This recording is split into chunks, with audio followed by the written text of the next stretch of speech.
Ya, pemirsa, lalu bagaimana perkembangan kasus penculikan mahasiswa Universitas Pakuan? Kita akan segera menuju Bojonggede. Sudah ada reporter TV One Egy Nugrahari ini di sana. Egy, silakan sampaikan laporan terbaru dari sana.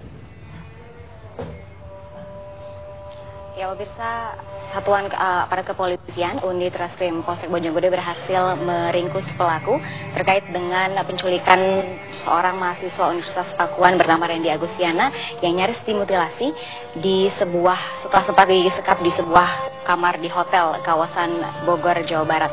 Dan selain nyaris memutilasi, pelaku juga sempat meminta uang tebusan sebesar 600 juta rupiah kepada keluarga korban. Dan ternyata pelaku merupakan atau tidak lain adalah tetangga dari Randy sendiri. Dan saat ini saya sudah bersama dengan korban, yaitu Randy Agustiana, dan saya akan menanyakan langsung bagaimana kronologis kejadian tersebut, Mas Randy. Ya, jadi awalnya tersangka mengabari lewat pesan singkat ya. Dia berkata minta tolong kepada saya, tolong antarkan untuk bertemu dengan seorang wanita. Lalu saya spontan menolak permintaan ajakan dari dia. Lalu dia nggak tinggal diam, dia mengabari teman saya juga dan menekan teman saya agar membujuk saya agar bisa mengantarkan tersangka. Lalu saya buat kesepakatan ya bersama teman saya. Oke, kita antarkan dia, tapi kita ajak teman juga yang lain, yaitu Ambon. Lalu kita sepakat untuk jalan bersama bareng ketemu dengan tersangka, tepatnya di Pemda Cibinong, depan ATM Mandiri ya. Di situ saya bertemu dengannya, baru di situ jalan bareng, lalu kita menuju tempat tujuan. Tapi waktu di tengah perjalanan, tersangka memberi alasan terlalu padat orang di sini, jadi orang-orang yang akan dicari itu lebih dari satu orang.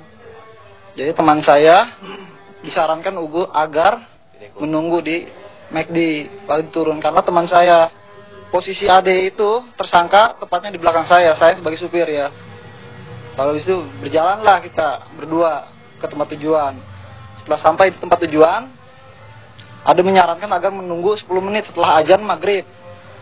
Lalu setelah itu pindah tempat dari satu tempat itu ke tempat lain karena dia beralasan orang yang ditunggu itu sudah menunggu di tempat lain.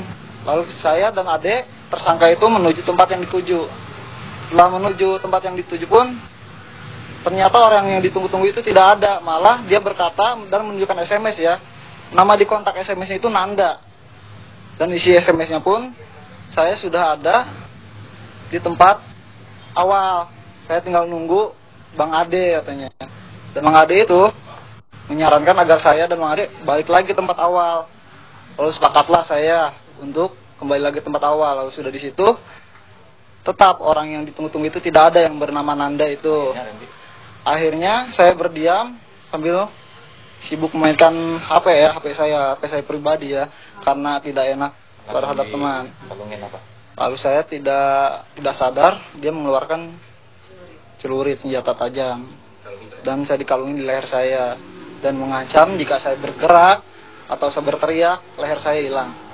Itu oke. Itu berarti Mas itu masih dengan Mas Ade ya. Itu bagaimana proses dibawanya Mas ke sebuah hotel itu, Mas? Prosesnya ya setelah disekap ya, saya diborgol tangan saya ikuti aturan main dia. Lalu saya pindah posisi ke belakang, lalu dibawa ke hotel, iya mata gitu. Diapain aja Mas di hotel itu? Ada kontak fisik, ada penganiayaan di dalam hotel tersebut? Tepatnya jam 7 malam ya, jam 7 malam, semalam itu tidak ada tindak kekerasan kepada saya.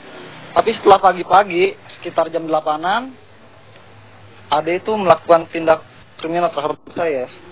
Apa aja disebut? Contoh memukul ya, saya tidak tahu persis ya, memukul atau menendang ya, karena saya disekap di situ, tangan saya diborgol, mata saya ditutup, dan mulut saya dibungkam. Sempat juga menerima saya dikencingin mungkin ya, sama Ade ya. Sempat ada penganiayaan seperti itu ya Mas ya.